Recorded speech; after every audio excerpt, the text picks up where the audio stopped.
What's up, guys? How are you? Welcome to my channel. It's your girl, the Faith. Today I brought my notebook, so something's up. Now, today I'm going to talk about medicals that you need to do before you fly out. Last time I just touched on a few medicals that you need, but today I'm going to get detailed and tell you what's up. If you're new, my name is Faith Isaac. Please do consider liking, subscribing, and sharing. We love visitors. You're more than welcome. And to my loyal people, I always love you. Thanks for tuning in. Let's get into it. Okay, so last time I told you I have friends working in the airlines, Emirates Airlines and Qatar Airways, and one of them is particularly in Qatar Airways recruitment team. So he sent me the medical form, however I chose to write them down. Now, one thing is that these medicals you will be covering, like you will be paying for them at your home country and they will not be refunded upon arrival to Qatar. The amount will not be reimbursed, so that's for your information. Also, you need to get a well-known doctor and a well-known medical center to give you accurate results. So you need a doctor to give detailed information in some areas. Okay, so let's get into it. We are talking about things that will hinder or delay your recruitment process. And point number 1 will be blood test. On blood test, we have hemoglobin test, anemia, and STIs, HIV, you know all of them. Anemia and sickle cell as well. For hemoglobin, there's a certain range that your hemoglobin needs to be at. That may delay your recruitment process. So until that the certain needed amount is in the body. For anemia is deficiency of red cells, and this will hinder your recruitment process. Whereas STIs will hinder your recruitment process because Middle East countries are zero tolerance to HIV or STIs. Yeah, so just to let you know, if you have any of these that are treatable, you should sort them out before you do your medicals, so that it shows negative. For HIV, I don't know what you can do, but yeah, STIs are zero tolerated in Middle East and Gulf. You better tell your truth. Declare every problem, because when you reach to Dubai or Qatar, you're required to do another set of medicals, and if you lie, you will get caught over there and you will end up being deported or end up losing your job and maybe getting banned for working for Qatar Airways or even working in Qatar. It's good to be truthful, it's good for your integrity. Vision problems are very, very big problems that will hinder your recruitment process. Not being able to distinguish colors is not a good thing, because in the airlines you're required to know codes, to know where the emergency equipment are kept, and sometimes you need to know colors. Color blindness will hinder your recruitment process, okay? There is a medical test done for that, to distinguish colors. Guys, get a well-known medical center that will have a specialist that will fill in your forms correctly and give details where the details are needed. Okay, so point number 3, psoriasis test. Psoriasis test is a test of the spine. Your spine is tested like it's put at a certain curve that is required, because now if you have severe back problem, that will hinder your recruitment process, because this job, one thing is tedious. You're required to stand. You're required maybe to get bending, to pull trolleys. So you're up and down, up and down. This will be straining your back.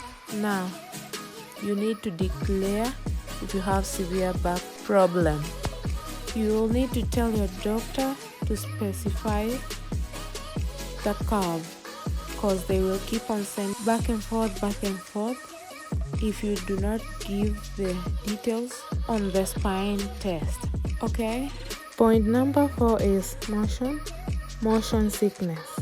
That may hinder your recruitment process, because I've seen those kind of people that throw up each time they are carried by a car, or when the plane takes off they need a vomiting bag, or even get dizzy each time you are in motion.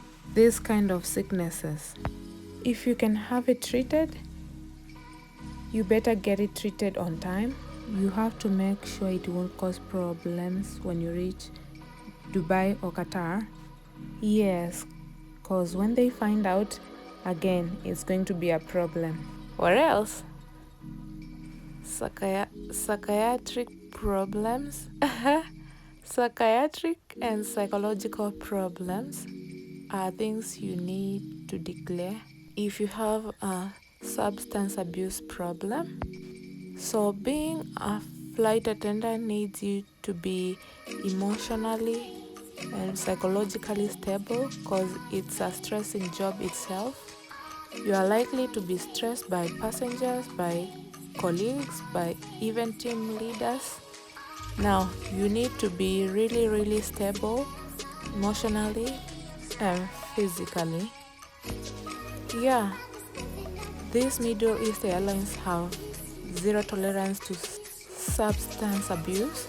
There are random checks if you abuse, if you smoke, if you take alcohol blood tests. There are random checks. So you need to be zero, like you do not take any kind of drugs. Okay? Yes. Again, I told you you will repeat another set of medicals once you reach Dubai, so be on your toes. And also remember, your fellow cabin crew will report you each time you do something that is not right, so you really need to be on your toes and truthful.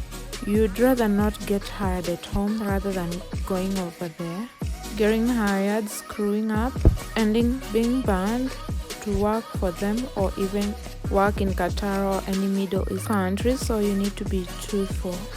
And if you have any psychiatric disorders like anxiety, bipolar, depression, yes, you need to declare if you have these problems.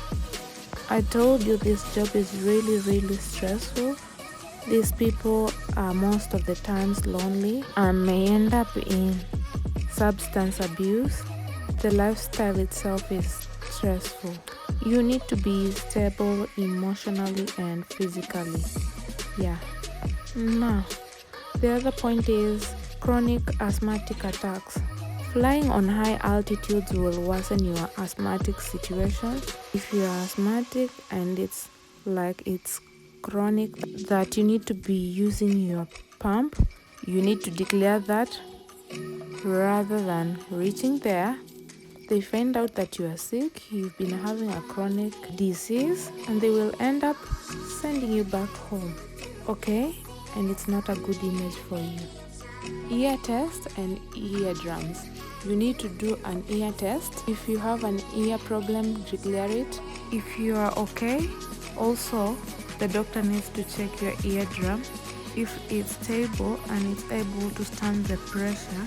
For each time the plane ascends and descends, there's a lot of pressure, and your eardrums are the ones that equalize the pressure.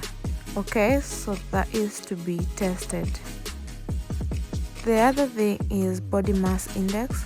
Guys, we talked about BMI in one of my videos. I think the requirements of being a flight attendant, we did talk about it, but I'll repeat it again. You will do it online. You will put your height and your weight on Google and it will calculate for you. Okay, so there is a normal, sorry, the first one is underweight, second one is normal, the other one is obese. You need to be on normal, on the green bar. X-rays. X-rays are done to check the lungs if they are bruised or they have scars from TB, like Middle East airlines. No, not airlines even.